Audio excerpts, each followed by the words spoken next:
संत रामपाल जी महाराज एक ऐसे महान संत जिन्होंने अपनी सतभक्ति, तत्व ज्ञान, करुणा और सेवा के बल पर समाज में नई मिसाल कायम की है। संत रामपाल जी महाराज की अगुवाई में उनके सभी सतलोक आश्रमों से समाज कल्याण के अद्भुत कार्यों ने समाज को सुनहरे भविष्य की एक नई उम्मीद दिखाई है। संत रामपाल जी महाराज से नाम दीक्षा लेने के बाद लाखों लोगों की लाइलाज बीमारियां जैसे कैंसर, एड्स आदि ठीक हुई। संत जी के ज्ञान से प्रेरित होकर उनके अनुयायियों ने लाखों यूनिट रक्तदान किया। संत जी ने लाखों बहन बेटियों का दहेज मुक्त विवाह करवाया।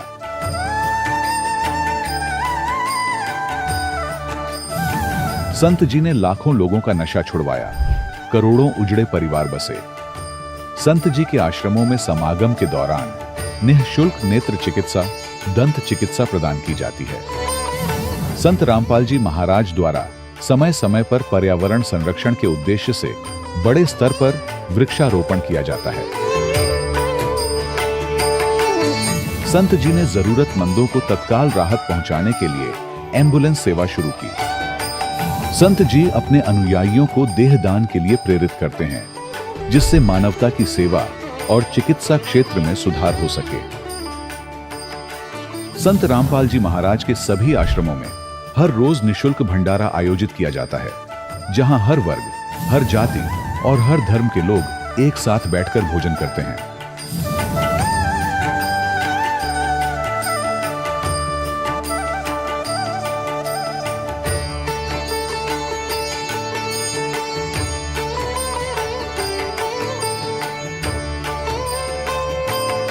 संत रामपाल जी महाराज के आश्रम में हजारों बुजुर्गों को सम्मान और प्यार के साथ जीवन जीने का अवसर मिलता है। उनके खाने, रहने और स्वास्थ्य की पूरी जिम्मेदारी संत रामपाल जी महाराज उठाते हैं। अनाथ बच्चों के लिए संत रामपाल जी महाराज के सभी आश्रम किसी वरदान से कम नहीं। यहाँ उन्हें शिक्षा, संस्कार और भविष्य के लिए बेहतर अवसर प्रदान किए जाते हैं। चाहे बाढ़ हो, भूकंप या महामारी, संत रामपाल जी महाराज और उनके अनुयायी हमेशा ही जरूरतमंदों के लिए सबसे आगे खड़े रहते हैं। कोविड महामारी के दौरान संत रामपाल जी महाराज के आश्रमों से करोड़ों लोगों के लिए भोजन, दवाइयां और जीवन रक्षक सामग्रियां उपलब्ध कराई गई। चाहे गरीब की मदद हो या किसी शोषित और पीड़ित वर्ग के हक और सम्मान की लड़ाई, संत रामपाल जी महाराज ने हमेशा ही उनकी दबी आवाज को सरकारों तक पहुंचाया है और उन्हें उचित न्याय दिलवाने में अहम भूमिका अदा की है। समाज में आध्यात्मिक और सामाजिक मूल्यों के प्रति जागरूकता लाने में संत रामपाल जी महाराज हर कदम पर मानवता के सच्चे सेवक साबित हुए हैं। संत रामपाल जी महाराज का जीवन हमें सिखाता है कि सच्ची सेवा वही है जो निस्वार्थ भाव से की जाए। आइए हम भी इस महान सेवा के कार्य में इस महान संत से जुड़ें और संत रामपाल जी महाराज से नाम दीक्षा लेकर अपने जीवन को धन्य बनाएं।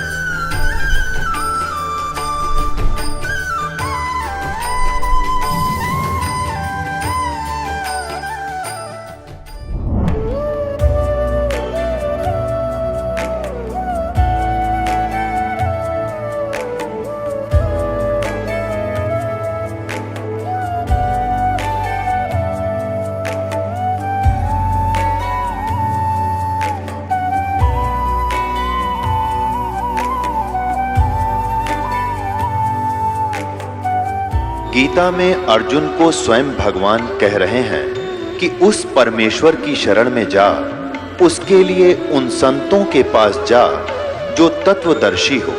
इसी प्रकार हजरत मोहम्मद को उनका अल्लाह कह रहा है कि कोई और पूर्ण परमात्मा है। उसको पाने के लिए उन तत्वदर्शी संत की तलाश कर। वो प्रभु कौन है, ये जानने के लिए कृपया अवश्य सुनिए जगत गुरु तत्वदर्शी संत रामपाल जी महाराज के अमृत वचन। दर्शकों, इस दुनिया में अनेकों लोग हैं जो परमात्मा के साकार होने का दावा करते हैं, और कुछ ऐसे लोग भी मौजूद हैं जो भगवान के साकार होने की वास्तविकता पर सवाल उठाते हैं। जब मनुष्य को इन सवालों के जवाब नहीं मिलते हैं, तब वह गुरु की तलाश करता है, लेकिन दुर्भाग्यवश अक्सर वह नकली गुरु के जाल में फंस जाता है। ऐसी ही एक कहानी है मध्य प्रदेश के रहने वाले भरत सिंह जी की, जो ब्रह्मा कुमारी पंथ के द्वारा बताई गई भक्ति साधना किया करते थे। लेकिन आज भरत सिंह जी ने ब्रह्मा कुमारी पंथ की सभी साधनाओं को छोड़कर संत रामपाल जी महाराज की शरण ग्रहण कर ली।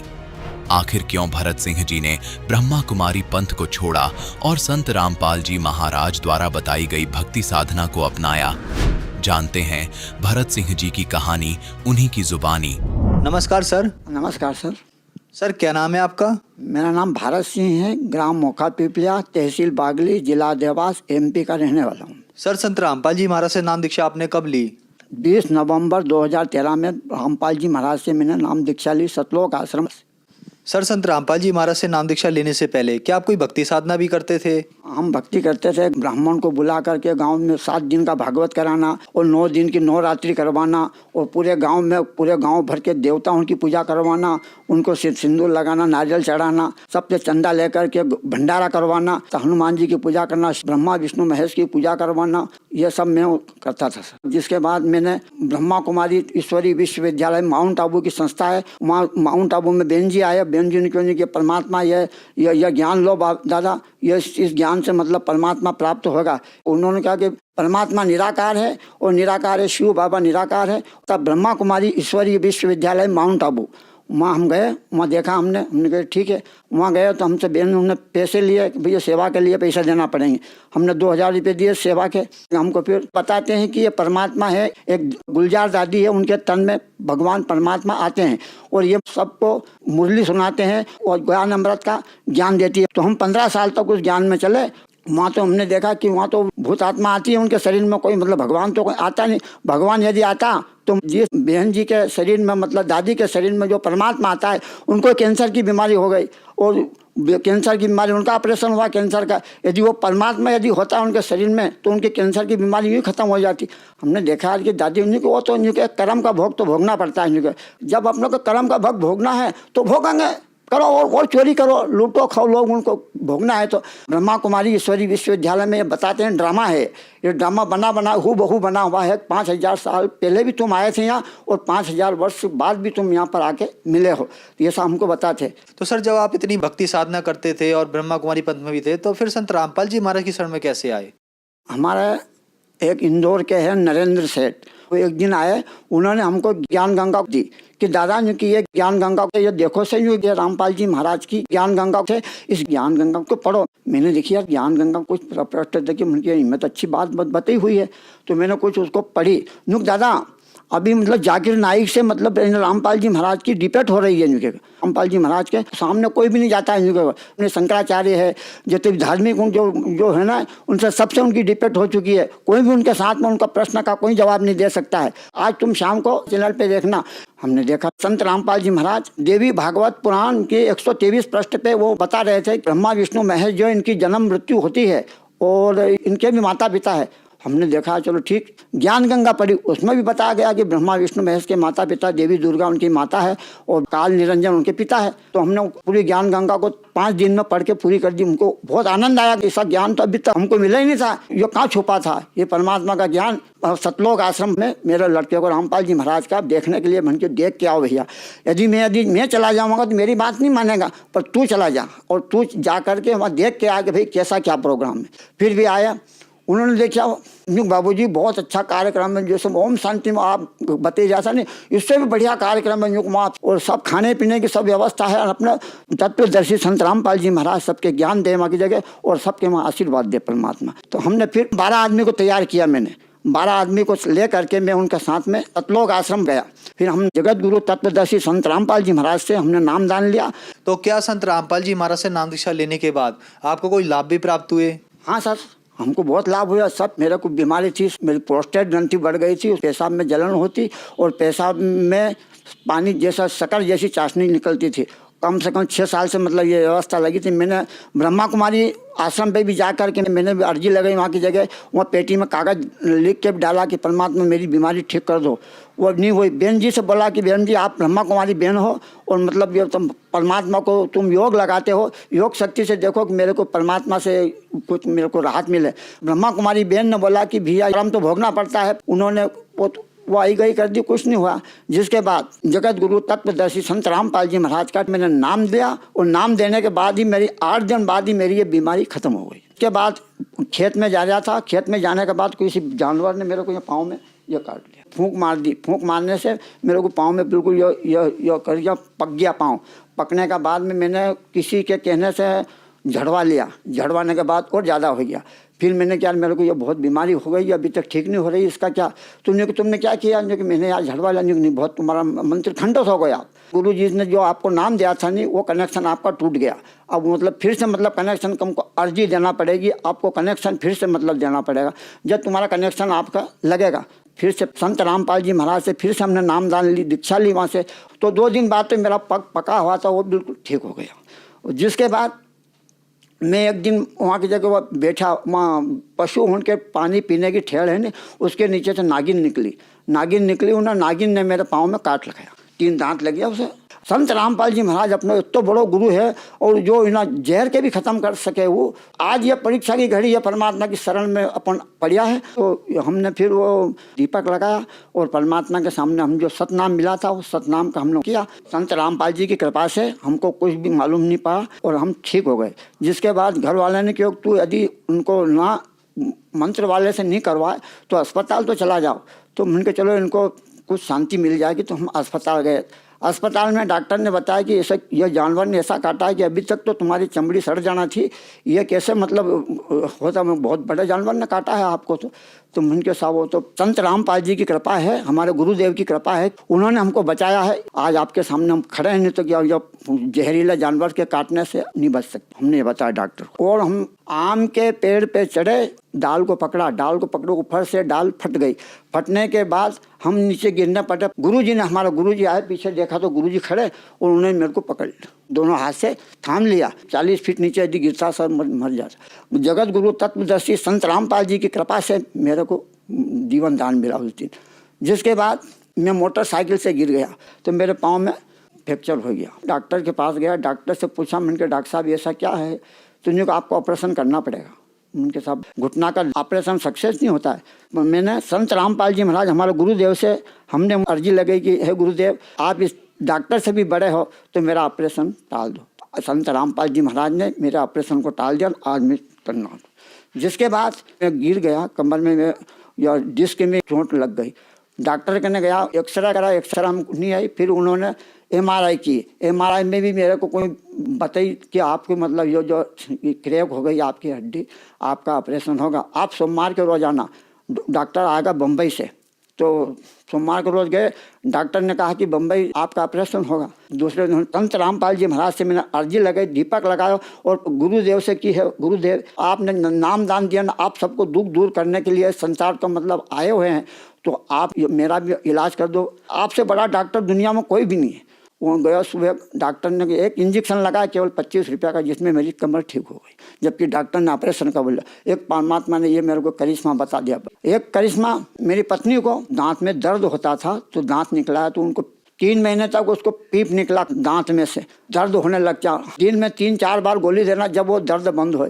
अस्पताल में ले गया, 3 डॉक्टर को ले गया, तीनों डॉक्टर ने किया भैया इनको तो ऑपरेशन करना पड़ेगा। फिर वहाँ एक इंदौर ले गया डॉक्टर अग्रवाल के पास। डॉक्टर अग्रवाल ने इंडोस्कोपी डाली पेट में, और इंडोस्कोपी डाली, इन्होंने बताया कि इनको तो चमड़ी काट करके इनको बम्बई भेजना पड़ेगा, इनकी जांच होगी। घर आए तो घर वाले ने कहा नहीं कि ऐसा नहीं है, आपने तो चमड़ी नहीं कटवाना, चमड़ी काट दागी तो और ज़्यादा मतलब फैल जाएगा, नहीं करना। मैंने जगत गुरु तत्वदर्शी संत रामपाल जी महाराज से मैंने शाम के आरती करी।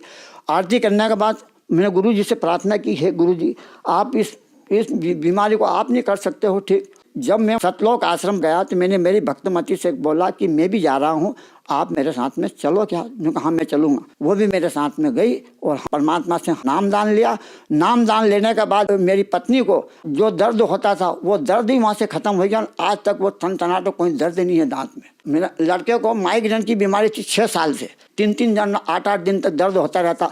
सब उसकी वो MRI के लिए CT स्कैन भी करवाई दी, कोई भी डॉक्टर से कोई आराम नहीं हुआ। जब उसको मैंने भेजा सतलोक आश्रम बरवाला जगत गुरु तत्वदर्शी संत रामपाल जी महाराज के पास, और वहाँ से आने के बाद आज तक उसका कोई दर्द नहीं है। माइग्रेन की बीमारी खत्म हो गई। मैं फिर तीसरी बार गया, मैं 27 सवारी मतलब मेरे साथ में ले गया। 27 सवारी का रिजर्वेशन करवाया रेल ट्रेन से। सर, संत रामपाल जी महाराज से नाम दीक्षा लेने के बाद आपको बहुत सारे लाभ प्राप्त हुए। तो जो श्रद्धालु आज आपको देख रहे हैं, आप उन्हें क्या कहना चाहेंगे? ये कहना चाहते हैं कि यदा यदा ही धर्मस्य ग्लानिर्भवति भारत अभ्युत्थाना धर्मस्यम तदात्मानं सृजाम्यहम् साधुनामा विनाश्यन्ति दुष्कृताम धर्म संस्थापनास्थायस्ति संभवामि युगे युगे। जब जब धर्म की हानि और अधर्म का प्राबल्य हो जाता है, तब तब मैं शरीर धारण करता हूँ, पापियों का विनाश और धर्म की रक्षा करने वाला की मैं रक्षा करता हूँ। तो वो परमात्मा तत्वदर्शी संत रामपाल जी महाराज आ गए। उनसे नाम दान लो और अपने जीवन को सफल बनाओ। सर, संत रामपाल जी महाराज से नाम दीक्षा कैसे ले सकते हैं? संत रामपाल जी महाराज से नामदान लेने के लिए हर गांव में आजकल परमात्मा ने आदेश दे रखा है। हर गांव में संत रामपाल जी के भक्त जाते हैं और पुस्तक सेवा करते हैं, पाम्पलेट बांटते हैं और सबको कहते हैं कि जगत गुरु तत्वदर्शी संत रामपाल जी का सत्संग है, आज आपके गांव में रखा गया है, आप सभी उस पर पधारना। वहाँ पे संत रामपाल जी महाराज से नामदान की दीक्षा भी दी जाएगी। किसी को भी लेना हो तो वो मतलब ले सकते हैं, दीक्षा लेकर के अपने जन्म को सफल बना सकते हैं। धन्यवाद सर। धन्यवाद। दर्शकों, अभी आपने सुने संत रामपाल जी महाराज से दीक्षा प्राप्त करके सुखी हुए भक्त के अनुभव। अब देखिए जगत गुरु तत्वदर्शी संत रामपाल जी महाराज के मंगल प्रवचन। अब परमात्मा ने आके बताया, भाई यहाँ पर आप जहां रह रहे हो ये ठीक स्थान नहीं है, यहां से तुम निकलने की चेष्टा करो। और निकलने के लिए तरीका बताया उन्होंने कि सबसे पहले गुरु हो, और गुरु भी पूरा हो, परमात्मा का कृपा पात्र हो, सत्पुरुष को पूरी तरह से वो जान चुका हो, तत्वदर्शी संत हो। तो पुण्यात्मा, पिछला जो परमात्मा का की लीलाएं हम पढ़ते आए हैं, जैसा उनको जाना है, समझा है, वो स्वयं ही आकर के एक तत्वदर्शी संत की भूमिका किया करते हैं। और स्वयं ही वो एक संत होते हैं, स्वयं ही एक दास का रोल करते हैं। हमारे लिए उदाहरण छोड़ देते हैं कि आपने यदि भक्ति करनी है, संसार की मान बढ़ाई को नहीं देखना।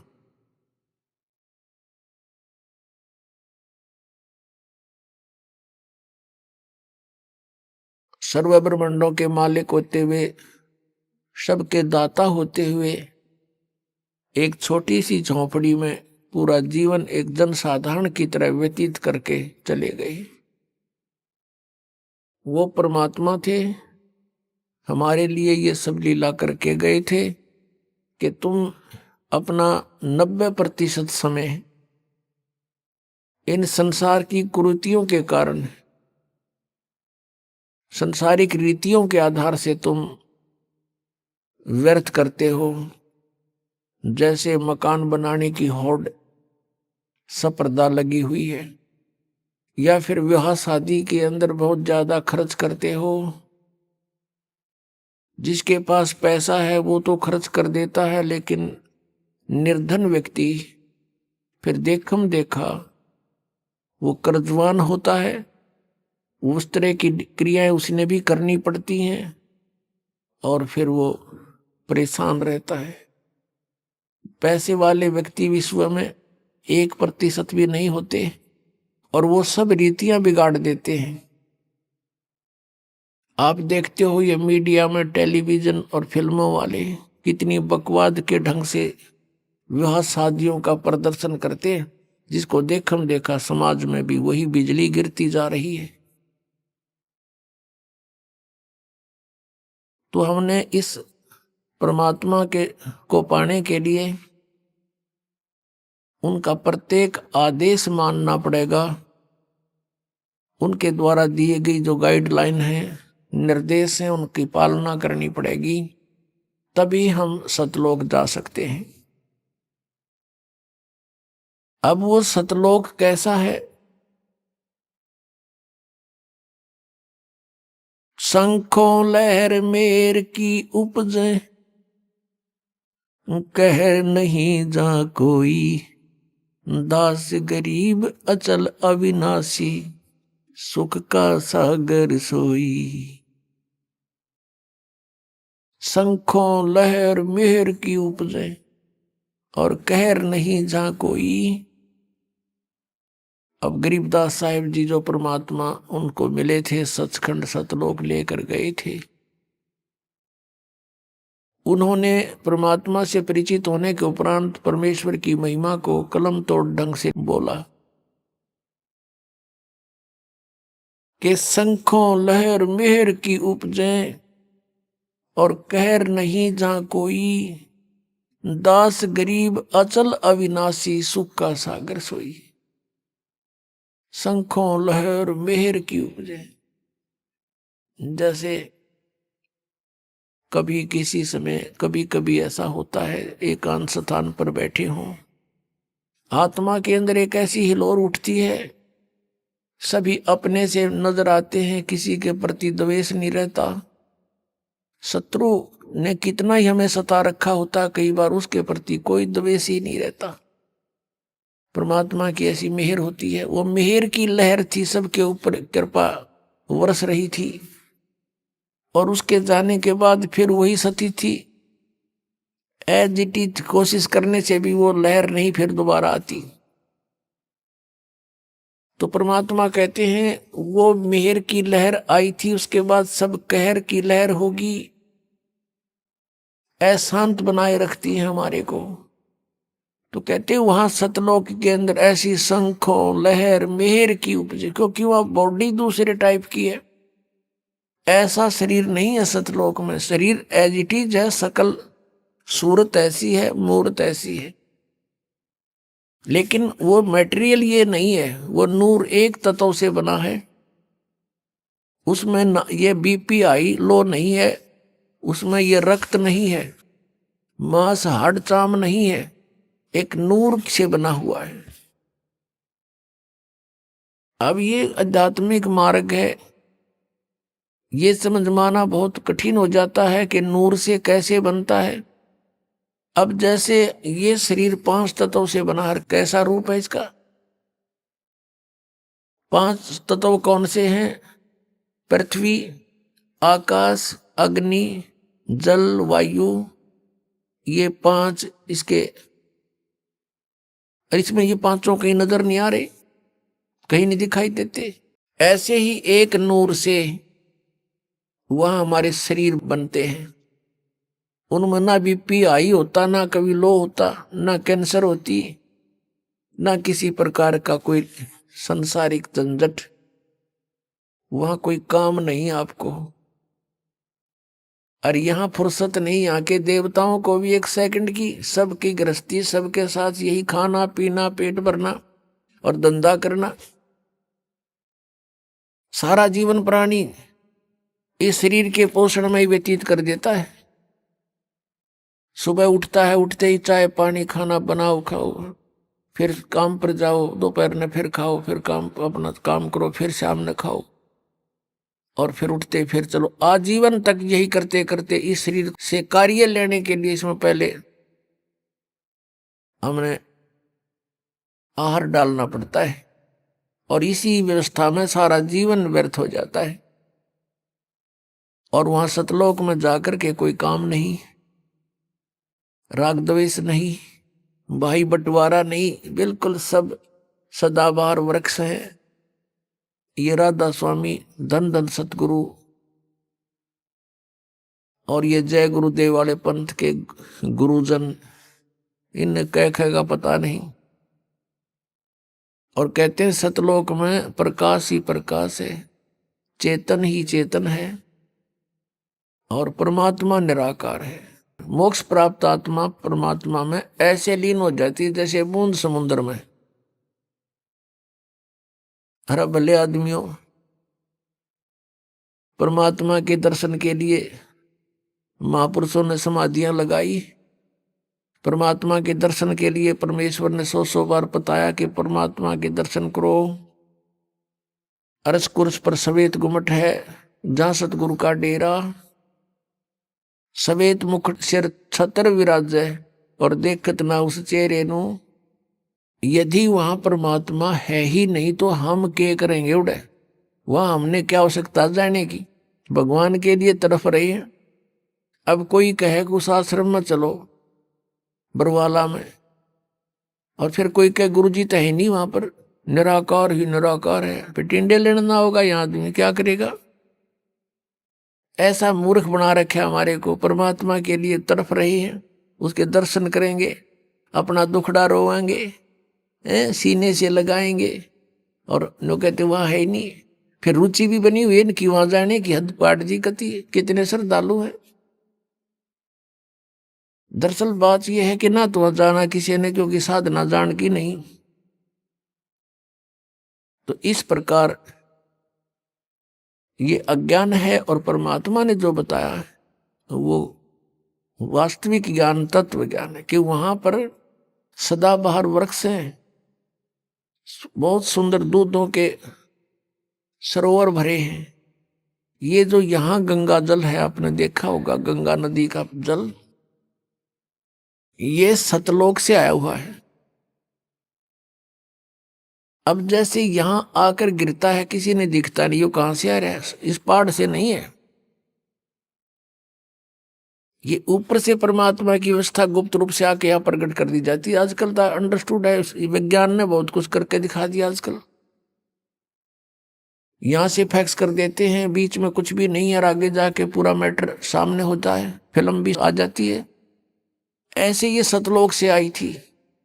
सतलोक से आकर सबसे पहले ये ब्रह्मलोक में गिरी, काल के लोक में। सब जगह इनके एक जटा कुंडली डैम बने हुए हैं, वहां से ओवरफ्लो होकर फिर वहां से चल पड़ती है, उर्वास रूप बन करके फिर दूसरी जगह के बर्फ रूप धारण करती है, वहां से फिर ये मेल्ट होकर के जल बन जाती है, फिर आगे चलती। ऐसे ही यहां आकर के गिरी हुई है। तो ये एक रिहर्सल है कि वहां का मटेरियल खराब नहीं होता, पदार्थ कभी भी खराब नहीं होता। गंगा जल को आप कितने ही दिन तक रखो वो खराब नहीं होगा, उसमें गंदा नहीं होगा।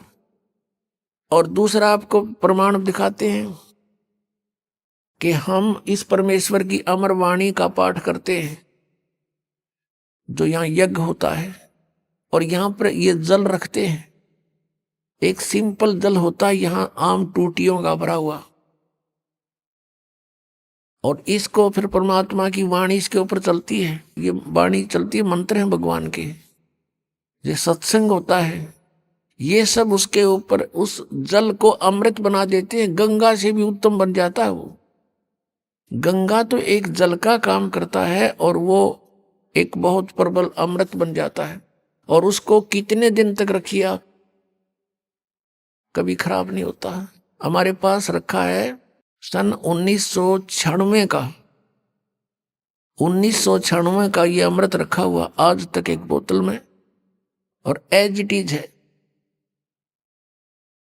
तो जिस परमात्मा की चर्चा करने मात्र से जल भी अमृत बन जाता है, तो पुण्यात्माओं इस जो सत्संग हम करते हैं, परमात्मा की महिमा सुनाते हैं, अमृतवाणी बोलकर सुनाते हैं, इससे पशु पक्षियों पर भी प्रभाव पड़ता है, चींटियों पर भी प्रभाव पड़ता है, पौधों पर, वृक्षों पर भी प्रभाव पड़ता है, और इनको भी बहुत कुछ शक्ति प्राप्त होती है, और समय आने पर इनको ये काम देगी, इनको लाभ देगी। तो उस सतलोक के अंदर कोई पदार्थ खराब नहीं होता, सड़ता नहीं, गलता नहीं, और सदाबहार वृक्ष हैं, सूखते नहीं, और वहां कोई काम नहीं। परमात्मा की याद में आत्मा भीगी रहती है, मस्त रहती है, बहुत आनंद रहता है, चर्चा चलती है, ऐसे मंडलियां बैठकर बतलाती हैं, और नीचे के दुखों को देखकर आंखों में आंसू आते हैं, कि कैसे रजा हुई परमात्मा, हम कैसे निकला इस गंध तय। वहां जाकर जब नीचे को देखते हो ना, इसमें सड़ांध आती है, इस 21 ब्रह्मांड में तो सड़ांध दुर्गंध आती है। गरीबदास साहिब जी ने लिखा है कि लख योजन तक जात है या दुनिया की गंध। इस पृथ्वी लोक पर रहने वाले प्राणियों के अंदर से निकल रहे ये बदबू, कहते हैं 1 लाख योजन यानी 12 लाख किलोमीटर तक ऊंचाई तक इसकी बदबू जाती है, स्मेल, बैड स्मेल जाती है। तो पुण्यात्माओं, इस प्रकार की विवेचन से आपका मन परमात्मा की तरफ आकर्षित होगा और यहां से चलने की तैयारी करोगे। अन्यथा हम इसी व्यवस्था को फाइनल मान चुके हैं, मृत्यु तो होनी ही है, लेकिन मृत्यु से पहले बच्चों का विवाह हो जावे और इनको भी भगवान संतान दे दे, इनका रोजगार ठीक हो जाए, फिर हम बेशक मर जावा। हमने इतना फाइनल कर रखा, बस ये हमारी फाइनल सोच है। अब कारण क्या है कि विकल्प नहीं था हमारे पास कोई भी। अब परमात्मा ने आकर दया करी अपने बच्चों पर, वो खजाना खोल दिया जो 600 वर्ष पहले परमात्मा ने कहा था, धर्मदास मैं आपको ये सारा ज्ञान बताऊंगा, लेकिन इस तत्व ज्ञान को अभी सार्वजनिक मत करना है। धर्मदास मेरी लाख दुहाई, ये सार नाम कितबार ना जाई, सार नाम बार जो पढ़ी, बिचली पीढ़ी हंस नहीं तरही। फिर कहा है कि धर्मदास मोरी लाख दुहाई, ये मूल ज्ञान कई बार ना जाई, मूल ज्ञान बार जो पढ़ी, बिचली पीढ़ी हंस नहीं तरही। मूल ज्ञान को तब तक छुपाई जब तक ये 12 पंथ मिट जाई। अपनात्माओं, उस परमात्मा ने आकर के अपना ज्ञान दिया, उस परमेश्वर ने आकर स्वयं ही हमारी सुध ली, अपनी जानकारी आप बताई आकर के। अपनात्माओं, अभी तक किसी भी संत या ऋषि महर्षि का विधान या उनका अनुभव देख लो, सुन लो, पढ़ लो, सभी ने यही कहा कि परमात्मा निराकार है। चाहे कोई विष्णु जी का पुजारी है और सामने मूर्ति रखी है भगवान की, उसको भी कहते हैं क्या मेडिटेशन करता, तो ध्यान लगाता हूं। आपको कोई दिखाई दिया कि नहीं? परमात्मा का प्रकाश दिखाई देता, भगवान दिखाई नहीं देता। कैसा है भगवान? वो तो निराकार है। तो विष्णु जी क्या है आपका? विष्णु जी क्या है? ये निराकार है, साकार। और फिर भगवान कौन है? यदि आप जी का इष्ट श्री विष्णु जी है और फिर आप मेडिटेशन में ढूंढ किसको रहे हो, कहते निराकार है वो, तो फिर विष्णु जी क्या है? इसको कहते हैं मोती मुक्ता दर्शत नाही, ये जगह सब अंदरे, और दिक्कत के तय नैन चश्मिन का फेरा मोतिया बंदरे। पुण्यात्माओं, जो पुण्यकर्मी प्राणी पिछले जन्म जन्मांतर से परमात्मा की साधना भक्ति करते आ रहे हैं, उन्हीं को आज एक विशेष तरफ है परमात्मा के पाने की। यहाँ गरीबदास महाराज जी कहते हैं, साधों से ती मस्करी और चोरा नाल खुशहाल, ये मल अखाड़ा जीतेंगे युगन युगन के माल। यदि आप जी किसी को यह सच्चाई बताने की चेष्टा करते हो तो आपका मजाक करते हैं, और इन झूठा ने दुनिया बुका कर डाल दी, अपने करोड़ों शिष्य बना दिए एक अटबट करके। कहते इन चोरा नाल खुशहाल, बेखों के लश्कर फिरें ये बाणी चोर कठोर, सतगुरु धाम न पहुंचेंगे ये 84 के ढोर। फिर कहा कि मल अखाड़ा जीतेंगे ये युगन युगन के माल। माल माने रेसलर, पहलवान, जो एक्सरसाइज करता है डेली, और कभी समय आने पर उसकी कुश्ती किसी के साथ होती है, रेसलिंग, तो वो मल अखाड़ा, वो मल ही जीता करते हैं, पहलवान ही जीता करते हैं। आप जी उस परमात्मा के अखाड़े के पहलवान हो, बेटी भाई बहन बुजुर्ग जो भी है, जैसा भी है, युगों युगों से आप ये एक्सरसाइज करते हुए आ रहे हो, और आप ही पार होगे, आप ही में से पार होने का नंबर आओगा। जैसे बच्चे स्कूल जाते हैं विद्यालय में, तो जो विद्यालय में जाते हैं उन्हीं में से पास होते हैं, और कोई जो पाली जाता है, गधा पर बारी लेता है, बैठ कर सवारी करता है, स्कूल नहीं जाता है, तो वो पास नहीं होते हैं। आप ही पार होगे। अब आपको वो विद्यालय मिल गया जहां सीधी टिकट सतलोक की मिलती है।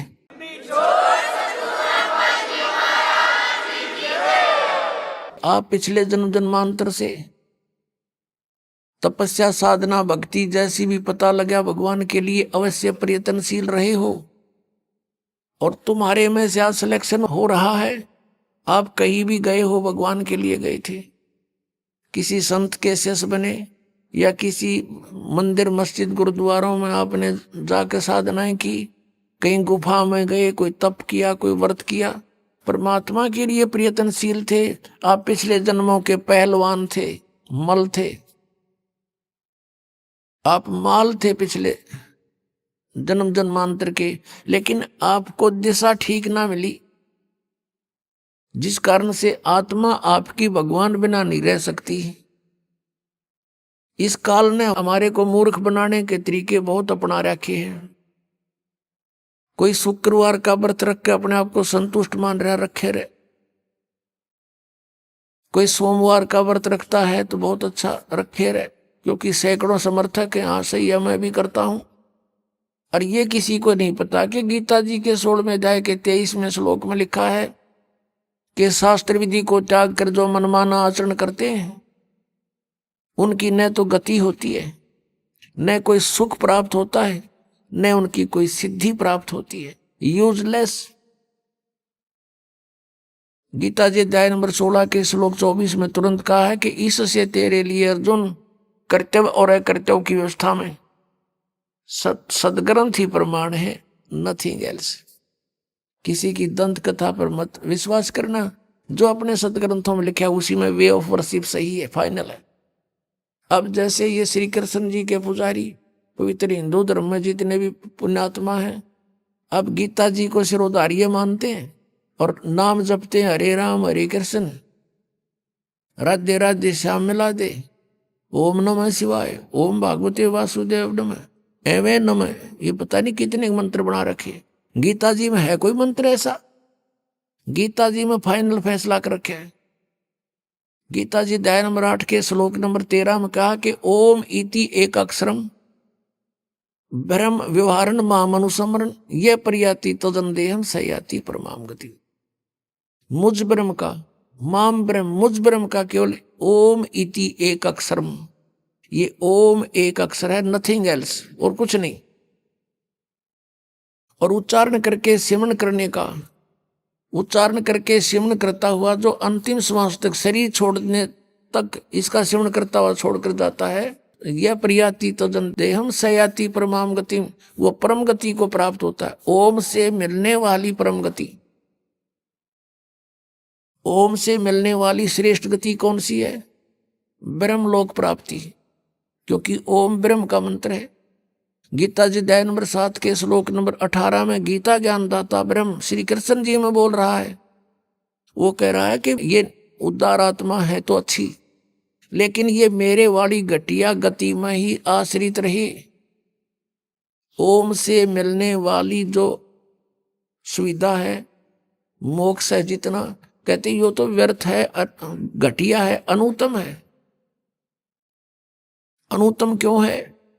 क्योंकि गीता ज्ञानदाता स्वयं कह रहा है 4 अध्याय के 5वें और 9वें श्लोक में, 2 अध्याय के 12वें श्लोक में, 10वें अध्याय के 2 श्लोक में, अर्जुन तेरे और मेरे बहुत जन्म हो चुके हैं, तू नहीं जानता मैं जानता हूं।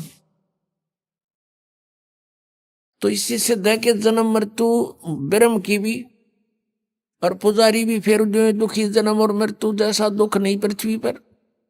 इसलिए गीता ज्ञानदाता 18वें अध्याय के 62वें श्लोक में कहता अर्जुन तू सर्वभाव से उस परमेश्वर की शरण में जा, उसकी कृपा से ही तू परम शांति को और सनातन परम धाम को प्राप्त होगा।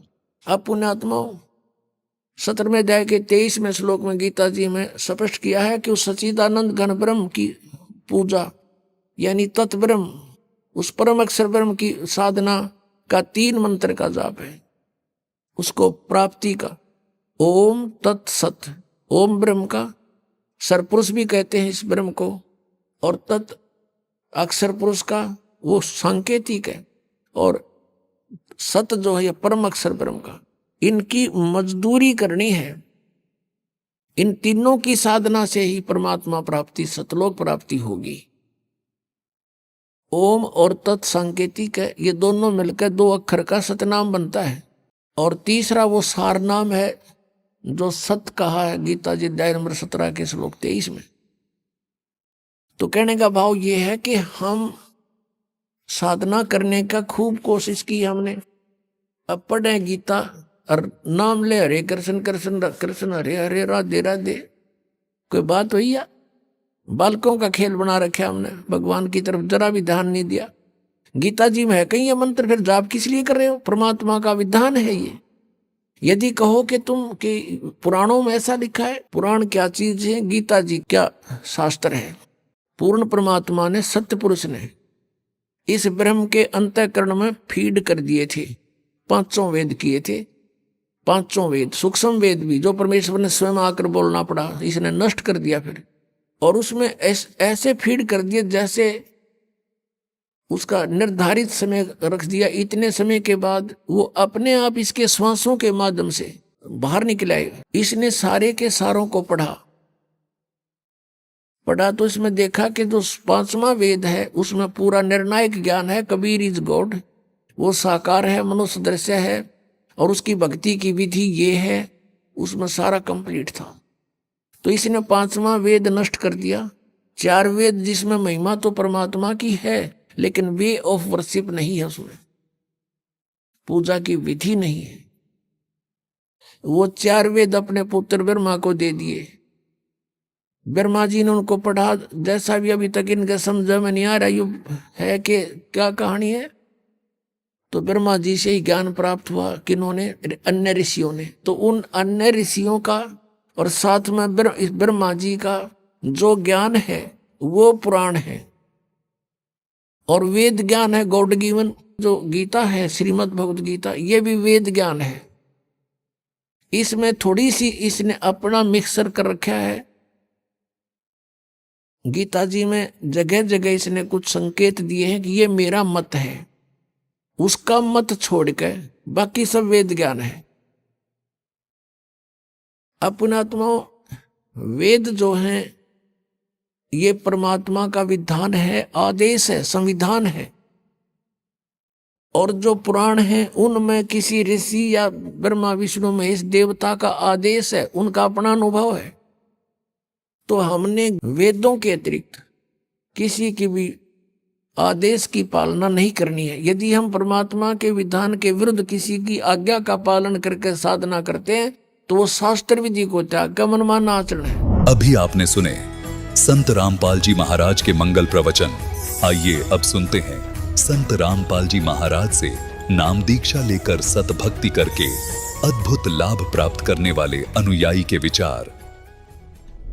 दर्शकों, सुख और शांति की खोज में लोग विभिन्न भक्ति मार्ग अपनाते हैं और उस समर्थ भगवान को पुकारते हैं जो इन्हें सुख, शांति और मोक्ष प्रदान कर सके। इसी खोज में लगे थे हरिद्वार के रहने वाले सतपाल जी। इन्होंने स्वरूपानंद जी महाराज से नाम उपदेश लिया, परंतु नाम उपदेश लेने के बाद लाभ मिलने की जगह इनका सर्वनाश हो गया। आज सतपाल जी का कहना है कि यदि मुझे संत रामपाल जी महाराज की शरण नहीं मिलती तो मेरा जीवन पूरी तरह समाप्त हो गया होता। आज ये कह रहे हैं कि संत रामपाल जी महाराज ही इस पूरे विश्व में एकमात्र तत्वदर्शी और पूर्ण संत हैं।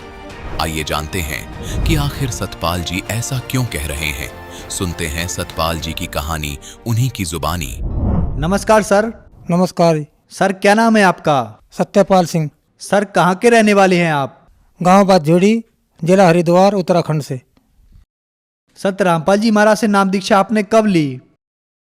ये संत रामपाल जी महाराज से हमने 12 जुलाई 2013 को। संत रामपाल जी महाराज से नाम दीक्षा लेने से पहले क्या आप कोई भक्ति साधना भी करते थे? ये मैं नगली वालों से जुड़ा हुआ था जी। स्वरूपानंद जी महाराज जो नामदान था वहाँ पे नगली में, तो आश्रम में जब मैं शुरू में गया तो उन्होंने मुझे कहा वो तुम्हें दिखा कर लाते हैं, वहाँ एक गुरु आया है। तो फिर मैं चला गया जी उनके पास। उन्होंने मुझे नामदान दिया और उन्होंने कहा कि मेरे पास बैठ जाओ। उन्होंने मेरे कान में फूंक मार के अरे बस ये कह दिया जाओ हमने तुम्हें नाम दे दिया। मैंने पूछा जी आपने क्या कहा? कहने लगा वो तो मैंने आपके अंदर फीड कर दिया। मैंने कहा जी मुझे तो आवाज़ ही नहीं आई। कहने लगे नहीं मैंने वो नाम शब्द दे दिया आपको। फिर उसके बाद वो कहने लगे दोबारा जब मैं गया, मैंने कहा गुरुजी हम आए हैं वहाँ से। तो फिर वो ऐसी अवस्था में पड़े थे कि वो बोल सके ना हमें कह सके। तो तीसरी बार हम गए, तीसरी बार उनका शरीर पूरा हो गया। ऐसा करके तो मैं नामदान लिया था जी वहाँ से। उसके बाद मैं 20-22 साल भक्ति करता रहा जी। भक्ति करते करते ही मेरा वो क्या नाम, मैं एक बड़े लड़के की शादी करी थी जी। उससे 10 दिन बाद ही मेरा छोटा लड़का और एक भतीजा मेरे दोनों ख़त्म हो गए जी, एक्सीडेंट में मारे गए। फिर कहने लगे जी चलो बड़ा चला गया, फिर अगले साल तुम्हें भगवान दूसरा देगा, छोटा आ जाएगा जी। फिर पोता होया जी मेरे। फिर उसके बाद वो पोता भी ख़त्म हो गया 3 दिन के बाद। फिर मैं 4 महीने मुझे होश नहीं आई, मैं ऐसे पड़ा रहा चेत अवस्था में। जो भी आता था कहता था सतपाल ऐसे तो तू मर जाओगा। कहने लगे अब भी सोच ले कुछ दिमाग में, इसे बात को निकाल दे। मैंने कहा जी मुझे नहीं पता कुछ क्या होना क्या नहीं। फिर कुछ दिनों बाद ही मेरा छोटा भाई था जी, 4 लड़के और 1 लड़के, उन्हें छोड़कर वो भी ख़त्म हो गया जी। अब मैं अकेला रह गया, मुझे ये नहीं पता रहा कि तेरा शरीर है भी नहीं है। मैं काफ़ी दिनों भटकता रहा, मेरे पर ऐसे ऐसे कर्म करवाए जो मैं नहीं कर सकता। आज मैं उन कर्मों को सुन कर रोता हूँ और मेरे याद आ जाता है। कहीं कहीं ले जाकर मुझे कहने लगे वो बकरा मांग रही है, वो मुर्गा मांग रही है। मैंने कहा मैं तो हाथ भी लगाता, जब मैंने अंडे तक भी नहीं हाथ लगाया, मैंने बीड़ी तक नहीं पी। और मैं इन चीज़ों को कैसे कर सकता हूँ? मैं दूसरे आदमी को पैसे दे दे कर उन्हें वहाँ पर भेजा और मेरी वो भी स्वीकार नहीं हुई। मुझे उन्होंने कह दिया, कहने लगे ये नहीं अभी नहीं मान रही, इसके बाद तो तुम्हें और कुछ करना पड़ेगा, नहीं तो अब तुम्हारा भी नंबर है। 4 तो इन्होंने चले गए, फिर इसके बाद तुम भी जाओगे। मैंने कहा भाई चलो। अब इसी तरह एक वो मैं थोड़ा सा मुझे कुछ आराम सा हुआ। आराम होने के बाद कहने लगे भाई जब तेरी सारी समस्या इतनी है चलो तुम्हें नगली दरबार में ले चलते हैं, वहाँ गुरुजी से बात करेंगे। अब वे मुझे लेकर चले गए वहाँ। कहने लगे जिनकी समस्या इस तरह है आप देखो जी। उन्होंने मुझे बताया, कहने लगे जी आप माता का पाठ करवा लो। मैंने कहा जी माता का पाठ कैसे करवा लूँ मैं, पिताजी कहाँ जाएंगे जब हमने इतने दिनों तक पिताजी को मान रहे, भक्ति करते आ रहे। तो उन्होंने कहा जी मुझे, कहने लगे वो कहना नहीं भाई तो करवाना पड़ेगा, देखो बिना इसके तो चलने का नहीं काम। मैं कहा जी कितना खर्चा आएगा? उन्होंने कहा जी 7,000 रुपये तो इसके पाठ के आएंगे और 3,000 रुपये इनके होंगे जो 3 आदमी जाएंगे। मैंने कहा जी मैं तो 10,000 रुपये नहीं दे सकता, मेरे पास तो इतने है भी नहीं। फिर वो कहने लगे भाई फिर चल। मैं कहा जी आपकी तो थ्योरी कुछ और कह रही है जी, प्रैक्टिकल कुछ और है, आप ये बताते ही नहीं क्या कौन सी भक्ति है कौन सी नहीं। कहने लगे जी क्यों तुमने कहाँ देखी गलती? मैंने कहा गलती आप जो आरती गाते हो हरिओम जय श्री जगतारण, उसमें लास्ट में एक लाइन आती है भक्ति प्रभाव मिटी सकल धर्मदास की पीर, कोटि जन्म के पुण्य से सतगुरु मिले कबीर। मैंने कहा जी कबीर साहब कहाँ मिलेंगे? भाई जहाँ मिलेंगे वहाँ चला जाए, हमारे पास इतनी है। मैं कहा जी आपने महिमा तो ये लिख रखा। फिर मैंने कहा जी मैं तो इस डर के मारून जा रहा हूँ। मैं कहा जी कभी और को ज़्यादा हो जाए गड़बड़ कुछ। कहने के बस भाई अब चला जा तू जहाँ तू जाना चाहे जी। मैं तो एकदम इतना हैरान हो गया सुनकर। देता इन्होंने पुजवाया, सारे त्यौहार इन्होंने करवाए, सारे गंगा में नहा लो, वैष्णो देवी चले जाओ, फलाना चले जाओ जी, ऐसे ऐसे करवाए। और फिर मैं उसके बाद भी मुझे कोई फायदा नहीं हुआ। सर आपने बताया कि आप स्वरूपानंद जी से जुड़े हुए थे तथा उनकी भक्ति लेने के बाद आपको कोई लाभ नहीं हुआ, बल्कि आपके पूरे परिवार का सर्वनाश हो गया। आपकी आंखों के सामने आपकी बेटे की मौत हो गई, आपके माताजी, पिताजी, भतीजा और पोते की सबकी मौत हो गई। तो फिर संत रामपाल जी महाराज के बारे में जानकारी आपको कहाँ से मिली? चैनल पे सत्संग चल रहा था जी, मैं भी एक पड़ोस के घर में बैठा हुआ था, मुझे तो उस बारे में पता भी नहीं था। वो अचानक इसने लगाया होगा। कहने लगे जी जिनके यहाँ वो सत्संग चल रहा था वो मथुरा वाले जो तुलसीदास जी हैं उनसे जुड़े हुए थे। तो कहने लगे हमारे गुरुजी तो यहाँ है नहीं, फिर वो क्या नाम देख लें कोई गुरुजी है सफ़ेद कपड़ों में है। मैंने कहा भी चलो देखेंगे। मैं बैठ गया जी उनका, मैंने पूरा सत्संग सुना और मेरी समझ में आ गया। अगले दिन मैं फिर जाकर बैठ गया, फिर मुझे पता चला जी उसको कहने लगे जी ये ज्ञान सबसे बढ़िया बता रहे हैं जी, इन शास्त्रों को वेद को खोल के सब गीता पुराण सबको का वो बताते हैं। इसका जो ज्ञान है वो शास्त्रों के अनुसार है, इससे ही मुझे कुछ मिल सकता है, नहीं तो वैसे जो मैं नगली से जुड़ा हुआ था वहाँ मुझे कुछ नहीं मिला उसके बाद। तो फिर मैं कहने लगा जी मैं एक बार नगली में जाकर उनसे ये पूछूँगा जी, मगर जी आपने जो प्रश्न लिख रखे इसका उत्तर क्या है? 8 पतन 9 बेड़िया एक को बीच मल्ला जो 2 भेदी इस घर का, तो इसका अर्थ लगा। तो उन्होंने कहा, कहने लगे तुझे उत्तर का भी पता होगा? मैंने कहा जी आप मुझे ये बता दो, बच्चा स्कूल में जाता है तो टीचर से तो जरूर पूछता है पर्सन, अगर उसको उत्तर का पता हो तो फिर पूछने क्यों आवे। उसने कहा बाहर बैठ जा तू, वहाँ मैं 1 घंटे के बाद बताऊंगा जी। फिर वो बाहर बैठ गए जी। मैं जैसे आश्रम में से बाहर निकला तो वो सारे और भगत भी और गुरु जी जो उनसे वहाँ पे नगली दरबार में है तो बीड़ी पी रहे थे वो। मैंने कहा जी ये तो आप बहुत गलत कर रहे, आप एक विकार भी नहीं त्याग सकते, ऐसे ही आपके चिल्ले होगे और ऐसे ही आप होगे। तो फिर वो कहने लगे जी भाई जा तू अपना काम कर ले। मैंने कहा जी ठीक है कोई बात नहीं जी। फिर मैं वहाँ से घर आ गया जी। सुबह को जाते हैं उन्हें कहने लगे फिर उसका उत्तर तो हमें बता दे। फिर मैंने कहा उत्तर मैं ऐसे नहीं बताता। कहने लगे फिर मेरा फ़ोन नंबर ले ले, उस पर बता दिए, किसी के सामने ना कहिए जी। मैंने कहा फिर घर आकर मैंने उन्हें उत्तर तो बताया था वहीं जी।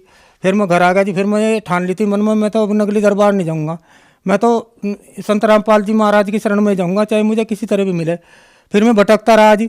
फिर ये रुड़की के ही विजयपाल जी हैं, मैं इनसे संपर्क किया जी। इन्होंने बताया, कहने लगे हाँ मैं जुड़ा हूँ वहाँ से और तुम हमारे साथ चलना। 12 जुलाई को ये मुझे अपनी साथ लेकर गए। एकदम पहले जाते मैंने नामदान लिया जी। नामदान लेने के बाद फिर मैं बैठ के मैंने 3 दिन का सत्संग सुना जी। सत्संग सुनने के बाद मुझे इतना ज्ञान हुआ जी, इतना ज्ञान हुआ मैंने आज तक वो 22 साल में ज्ञान नहीं सुना जी जितना मैंने वो 3 दिन में ज्ञान सुना। फिर मैं घर आ गया। सर आपने बताया कि फिर आप संत रामपाल जी महाराज से नाम दीक्षा लेकर आए, तो नाम दीक्षा लेने के बाद क्या आपको कोई लाभ भी प्राप्त हुए? क्योंकि पहले आप जब नकली गुरु से जुड़े हुए थे तो आपका पूरा सर्वनाश हो चुका था। उसके बाद सर मुझे लाभ तो देखो लाभ ही लाभ मिले मुझे तो बाद में उसके। मैं ऐसा हुआ खेत में जाकर मैं एक गड्ढे में गिर गया 8-9 फुट के गहरे में, तो मेरे कहीं मतलब चोट तक नहीं आई इसमें। वो मैं गाड़ी पे उठकर लड़का मुझे उठाने गया, फिर मैं गाड़ी पे बैठ कर आ गया जी। वो कहने लगे भाई चलो तुम्हारा एक्सरे करवाते हैं, तो उसमें हड्डी टूटी नहीं आई जी। मैं जबकि काफ़ी वजन था उसमें, साइकिल भी मेरे ऊपर गिरी। तो फिर वो मैं डॉक्टर के पास उसमें एक्सरा करवा कर उसने कहा कोई बात नहीं है इसमें भाई लग तो रहा मुझे बाल सा। फिर उसने बहका कर लड़के को और अपना मेरा वो कर दिया, प्लास्टर चढ़ा दिया। मैं घर बैठा रहा। मैंने कहा जी कुछ भी नहीं होने का अब तो मेरे को। मैं घर बैठा रहा तो मैं लड़के को कहा एक को, कहने लगे जी वो अब क्या कर सको तुम। मैंने कहा भाई कुछ तो भी घर बैठा हुआ कुछ ना कुछ तो हुआ।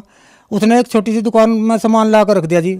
मैंने वो सामान रखा जी, मैं वहाँ बैठा बैठा रहा जी। आज वो दुकान छोटी सी दुकान है जी, मुझे इतना फल दे रही है, इतने फल दे रही है, मेरे सब काम सिद्ध हो जाते हैं।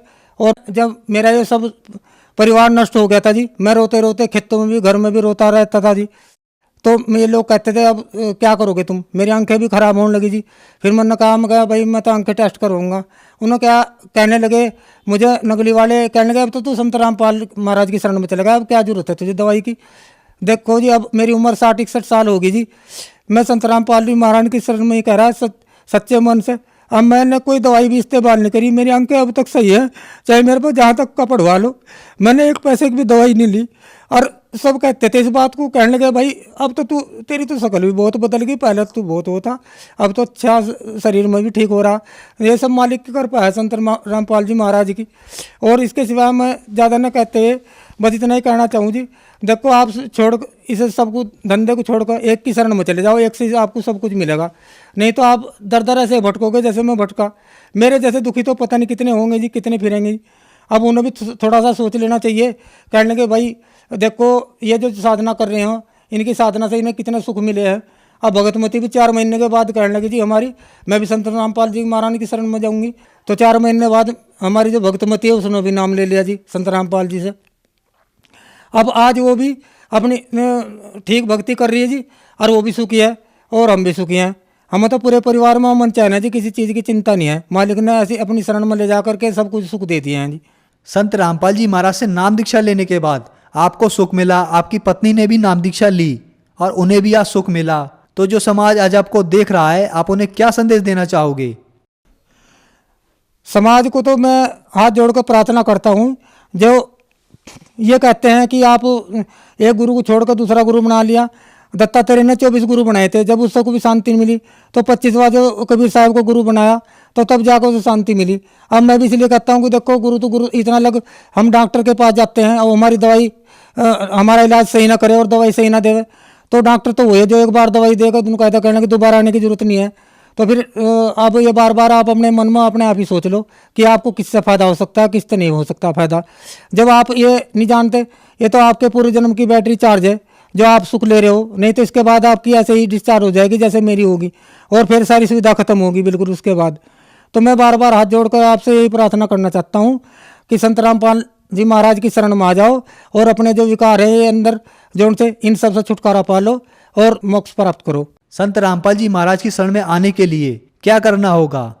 संत रामपाल जी महाराज की शरण में आने के लिए आप ये जो कई चैनल पर प्रोग्राम आता है इनका, शाम को चैनल पर भी आता है, तो आप देखना खोलकर पूरा सत्संग सुनना, और सत्संग सुनने के बाद ही आपको विश्वास हो जाएगा कि ये कौन सा ज्ञान बता रहे हैं। और ज्ञान सुनने के बाद आपको नीचे अगर उनसे जुड़ना हो तो नीचे पट्टी आती है जो उस पर नंबर आते हैं, आप उन पर SMS कर पुस्तक भी निःशुल्क मंगा सकते हो, जीने की राह और ज्ञान गंगा भी। पता न चले तो किसी गांव में ही जो संत रामपाल जी से जुड़े हैं उनसे संपर्क करके और जहाँ पर सेंटर है वहाँ से आप नामदान ले सकते हैं। ये तो जगह जगह नाम स्थल खुले हुए हैं सब जिलों में, और सभी भक्तों को नाम वहीं पर दिया जा रहा है।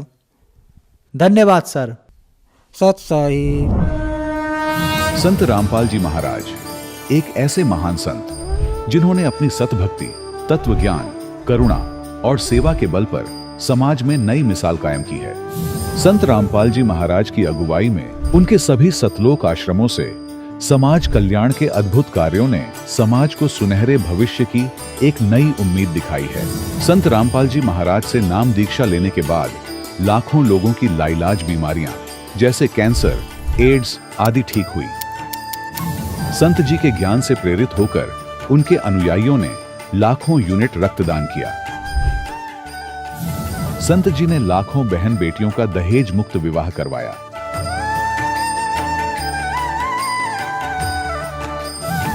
संत जी ने लाखों लोगों का नशा छुड़वाया, करोड़ों उजड़े परिवार बसे। संत जी के आश्रमों में समागम के दौरान निःशुल्क नेत्र चिकित्सा, दंत चिकित्सा प्रदान की जाती है। संत रामपाल जी महाराज द्वारा समय समय पर पर्यावरण संरक्षण के उद्देश्य से बड़े स्तर पर वृक्षारोपण किया जाता है। संत जी ने जरूरतमंदों को तत्काल राहत पहुंचाने के लिए एम्बुलेंस सेवा शुरू की। संत जी अपने अनुयायियों को देहदान के लिए प्रेरित करते हैं, जिससे मानवता की सेवा और चिकित्सा क्षेत्र में सुधार हो सके। संत रामपाल जी महाराज के सभी आश्रमों में हर रोज निःशुल्क भंडारा आयोजित किया जाता है, जहां हर वर्ग, हर जाति और हर धर्म के लोग एक साथ बैठकर भोजन करते हैं।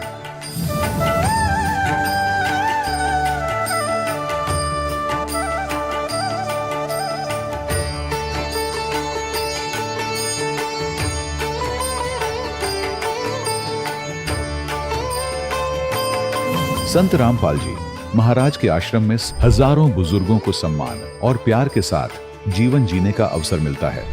उनके खाने, रहने और स्वास्थ्य की पूरी जिम्मेदारी संत रामपाल जी महाराज उठाते हैं। अनाथ बच्चों के लिए संत रामपाल जी महाराज के सभी आश्रम किसी वरदान से कम नहीं। यहाँ उन्हें शिक्षा, संस्कार और भविष्य के लिए बेहतर अवसर प्रदान किए जाते हैं। चाहे बाढ़ हो, भूकंप या महामारी, संत रामपाल जी महाराज और उनके अनुयायी हमेशा ही जरूरतमंदों के लिए सबसे आगे खड़े रहते हैं। कोविड महामारी के दौरान संत रामपाल जी महाराज के आश्रमों से करोड़ों लोगों के लिए भोजन, दवाइयां और जीवन रक्षक सामग्रियां उपलब्ध कराई गई। चाहे गरीब की मदद हो या किसी शोषित और पीड़ित वर्ग के हक और सम्मान की लड़ाई, संत रामपाल जी महाराज ने हमेशा ही उनकी दबी आवाज को सरकारों तक पहुंचाया है और उन्हें उचित न्याय दिलवाने में अहम भूमिका अदा की है। समाज में आध्यात्मिक और सामाजिक मूल्यों के प्रति जागरूकता लाने में संत रामपाल जी महाराज हर कदम पर मानवता के सच्चे सेवक साबित हुए हैं। संत रामपाल जी महाराज का जीवन हमें सिखाता है कि सच्ची सेवा वही है जो निस्वार्थ भाव से की जाए। आइए हम भी इस महान सेवा के कार्य में इस महान संत से जुड़ें और संत रामपाल जी महाराज से नाम दीक्षा लेकर अपने जीवन को धन्य बनाएं।